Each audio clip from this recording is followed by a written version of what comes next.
Untuk panen hari ini ada tomat, ada selada, ada daun bawang, ada bayam berhasil dan beberapa lombok. Nah, ini sudah cukup banget untuk satu keluarga. Oke. Kita lanjut bahas yang 5 tips berkebun di belakang rumah. Dulu aku awal mulai berkebun ya tanpa mengetahui ilmunya ya. Berkebun aja langsung. Jadi aku cari tanah. Pertama aku beli polybag. Aku cari tanah, terus beli bibit, aku tanam, aku siram. Akhirnya apa yang terjadi? Mati semua. Ya itulah, kalau kita nggak tahu ilmunya, tiba-tiba action, ya akhirnya seperti itu hasilnya. Tapi kalau kita nggak action, kita ya nggak akan tahu. Ya penting nggak penting, kita action tapi juga harus tahu ilmunya. Kalau belum tahu ilmunya, ya nggak apa-apa action, tapi sambil belajar, bertahap kita tanya sama petani-petani tua yang tentu sudah berpengalaman ya. Nah, itu akan lebih bagus lagi, karena kita tentu nggak akan mau kecewa ya. Semangat di awal, semangat 45, tahu-tahu tanamannya mati. Jadi di video ini aku akan memberikan sedikit tips untuk memulai berkebun di belakang rumah yang insya Allah bisa panen ya. Bisa panen tomat, bisa panen terong, bisa panen kangkung, bayam, terus selada, semuanya. Oke, langsung saja karena hari ini benar-benar panas banget ya, terik banget hari ini. Oke, yang pertama adalah tanah. Jadi teman-teman ngumpulin tanah dulu, kumpulin tanah karena nggak bisa kita langsung menanam di tanah yang belum diolah. Itu sangat, kedepannya sangat berbahaya sekali. Akibatnya tanaman akan mati ya. Jadi teman-teman ngumpulin tanah dulu, terus dikasih pupuk dulu. Pupuknya bebas ya. Kalau saya sekarang sudah organik semua. Di sini non kimia ya. Awalnya kimia, tapi sekarang saya sudah full organik. Tanah kita kasih pupuk dulu ya. Bisa pupuk kandang, kohe, terus kompos. Kompos saya bikin sendiri dari daun-daun kering. Dulu belum pakai itu, sekarang stoknya sudah banyak ya. Tanah ya, tanah kita gemburkan dulu, kita olah dulu. Yang baik itu tanah dikasih sekam padi, sekam bakar bisa, terus kuhi ya, kita campur jadi satu, kita diamkan dulu. Kalau tanah sudah ready, baru kita beli polybag. Terserah ya teman-teman mau nanam di tanah atau di polybag. Kalau saya kan lahannya terbatas ya, jadi ini kan di belakang rumah, jadi saya beli polybag seperti ini ya. Kalau sudah kita masukkan, saya nggak pakai dolomit juga, jadi murni komposisinya yang tadi saya sebutkan ya. Kalau pakai dolomit ya terserah, ada yang pakai dolomit, ada yang tidak. Kalau saya tidak pakai dolomit, bebas aja sih ya, terserah ya, bebas lah.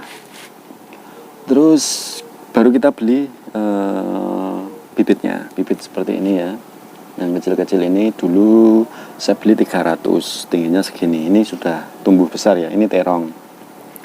Seperti cabai yang di sebelah sini, dulu berinya 300 rupiah. Yang pertama mati karena ya itu tadi saya nggak tahu ya ilmunya, ujuk-ujuk nanam, ujuk-ujuk langsung action ya, akhirnya mati. Ini yang kedua, alhamdulillah keriting daun. Ini proses pengobatan ya. Jadi tanah ya, yang penting tanahnya dulu diolah, karena kuncinya memang di tanah sih, tanaman itu ya. Jadi nggak ujuk-ujuk cari tanah langsung ditanam ya bisa, tapi di kemudian hari kemungkinan banyak matinya. Terus yang kedua adalah irigasi ya. Irigasi, jadi dulu saya kan langsung pakai air pump ya, pakai keran itu ya, karena sebenarnya ada sumur tapi nggak ada untuk yang ngangkat pompanya saya belum punya ya, jadi saya pakai air pump. Nah waktu itu sebenarnya ada galon tapi belum tak manfaatkan. Nah ternyata air pump itu kan kandungannya kan ada kaporit, terus klorinnya juga ya, jadi sangat berbahaya sekali untuk penyiraman tanaman ya. Jadi saya memanfaatkan ini seperti ini ya, tong-tong ini. Jadi dari pump aku diamkan dulu beberapa hari baru aku siramkan. Dan aku juga untuk pupuknya aku juga memakai air dari lele, ternak lele yang kemarin aku video itu ya. Jadi sekarang pupuknya aku sudah melimpah dari pupuk kandang ayam terus sama lele, air lelenya ya. Itu sangat nutrisinya sangat kaya sekali. Ini lihat contohnya ya. Aku panen terus ya. Irigasi ya yang kedua. Untuk yang ketiga adalah tempat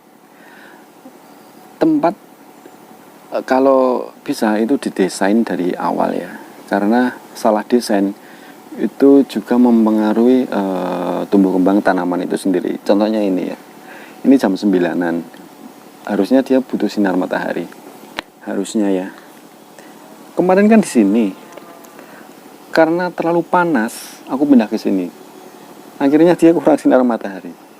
Sebenarnya jam 6 sampai jam 9, jam 10 itu dia butuh sinar matahari ya. Setelah itu baru nggak boleh terkena pul ya. Sebenarnya harus ada peneduhnya di atas, karena ini sudah terlanjur. Ya mungkin nanti akan pindah ke sini lagi. Yang atas tetap pakai peneduh, mungkin aku ganti paranet. Karena kemarin aku bingung juga ya di awal ya. Aku kan pikirnya kepanasan di sini. Sebenarnya nggak apa-apa, dia bisa panen. Aku pindah ke sini ternyata dia kurang sinar matahari ya. Jadi ketika itu ya tata letak ya, karena tanaman membutuhkan 6 sampai 8 jam sinar matahari ya. Yang penting nggak full, karena ada beberapa tanaman yang full terkena sinar matahari dia akan terbakar ya. Contohnya selada, terus sawi pakcoy, ini banyak yang terbakar di bagian sini. Nanti ke depan aku harus ngasih peneduh, akan aku kasih paranet, karena ternyata nggak kuat. Selada itu juga nggak kuat, dia senang di tempat yang teduh. 3 itu ya. Terus keempat, pupuk tentu saja ya, seperti yang sudah aku sampaikan tadi ya. Pupuk aku alhamdulillah banyak banget dari kandang ayam, kotoran ayamku sendiri sama air lele ya. Jadi di galon itu kan ada kerannya, jadi setiap 1 minggu sekali aku kuras, aku ganti air baru. Nah air kurasannya itu yang aku tap itu tadi ya, aku kocorkan di dalam polybag tanamanku ini.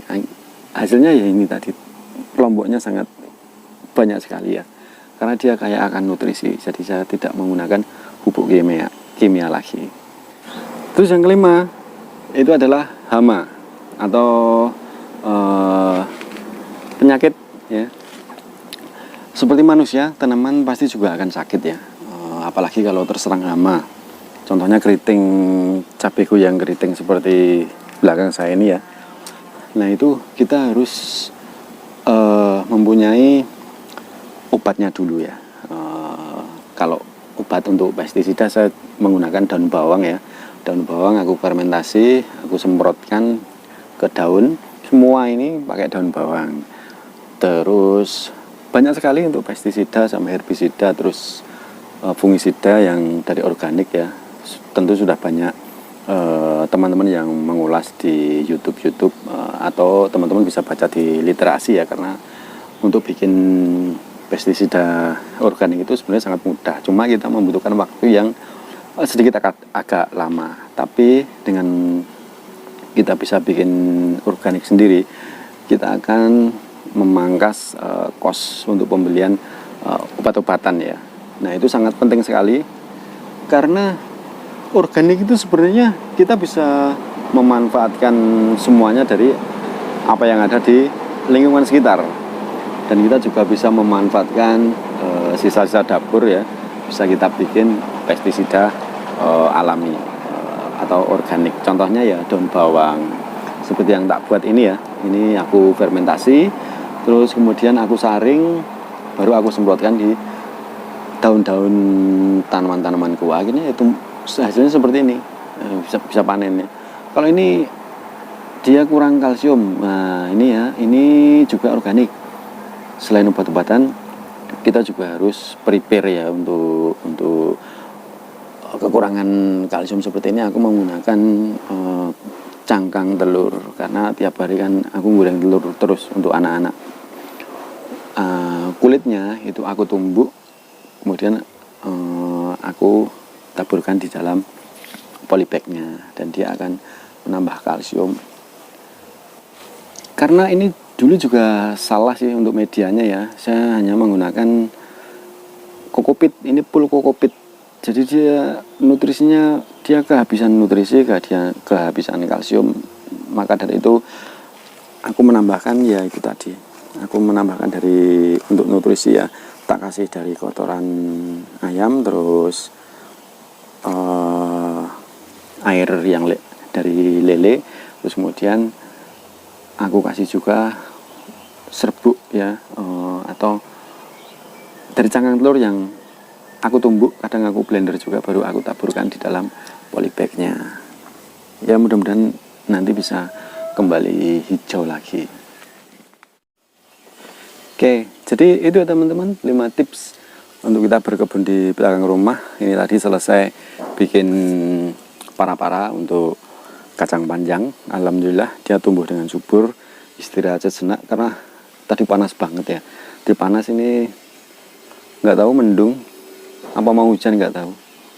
Ya hari ini aku akan panen daun bawang sama selada. Oke, itu ya teman-teman, 5 tips untuk kita berkebun di belakang rumah. Kita memanfaatkan lahan yang ada, walaupun ini kecil, tapi alhamdulillah tiap hari ada aja yang aku panen. Yang setiap hari paling sering adalah daun bayam. Oke teman-teman, yuk kita berkebun, kita memanfaatkan kebun yang ada. Ini sangat asik sekali ya, bisa rileks, bisa santai-santai di pagi dan sore hari. Ya seperti saya ini duduk nyantai melihat tanaman yang mulai tumbuh, mulai naik, terus panen, itu sangat mengasihkan sekali. Oke, semoga video kali ini bermanfaat. Tetap semangat, tidak lupa salam sukses untuk kita semua. Hari ini panen daun bawang ya. Aku udah mempersiapkan alatnya, ada tembor sama gunting, karena dia udah tinggi sekali. Nanti bisa aku pakai untuk campuran goreng telur untuk anak-anak. Nah ini ya, aku ambil gunting dulu, terus aku gunting, jadi tidak aku cabut ya, karena nanti dia akan tumbuh lagi. Tak potong gunting di sini aja. Bismillah. Nah udah seperti ini. Kita lihat contoh yang sudah aku panen tadi. Aku panen satu aja, nanti cukup untuk satu rumah. Nah ini ya, yang udah panen. Nah ini bekasnya yang aku potong tadi. Nah, aduh jatuh, nanti dia akan tumbuh lagi teman-teman. Ini satu cukup untuk satu keluarga, tak masukkan sini.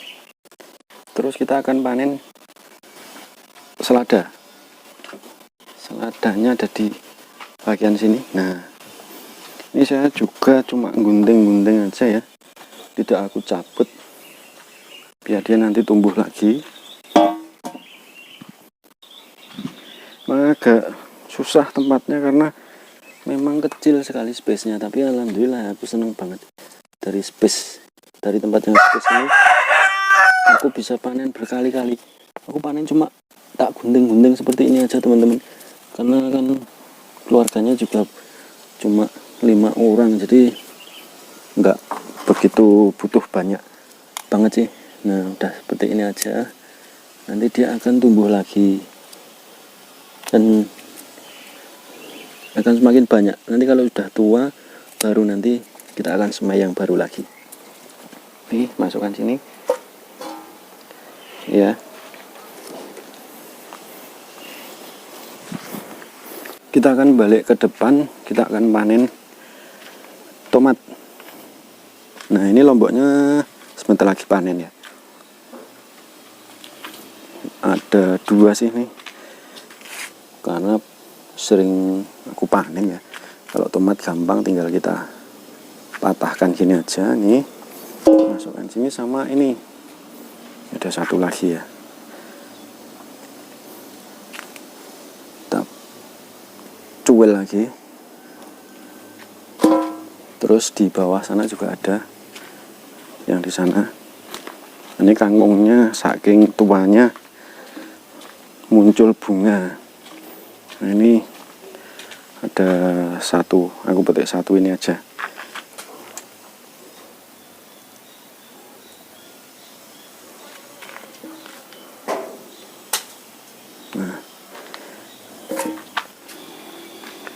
Nah ini ya,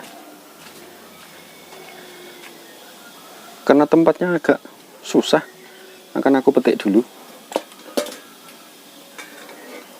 Aku harus naik ke atas ini. Ini juga memanfaatkan space yang apa ya, sebenarnya ini susah, tapi alhamdulillah bisa tumbuh dan subur banget. Harus naik ke sini, susah juga sih aku petik. Ini semakin sering kita panen, dia akan semakin banyak lagi teman-teman. Bayam Brasil ini ya, ini paling seneng aku bayam Brasil ini. Enak buat tumis, buat campuran telur juga enak banget. Nah kayaknya cukup. Aduh, susah memang tempatnya, karena memang ya seperti ini lahannya.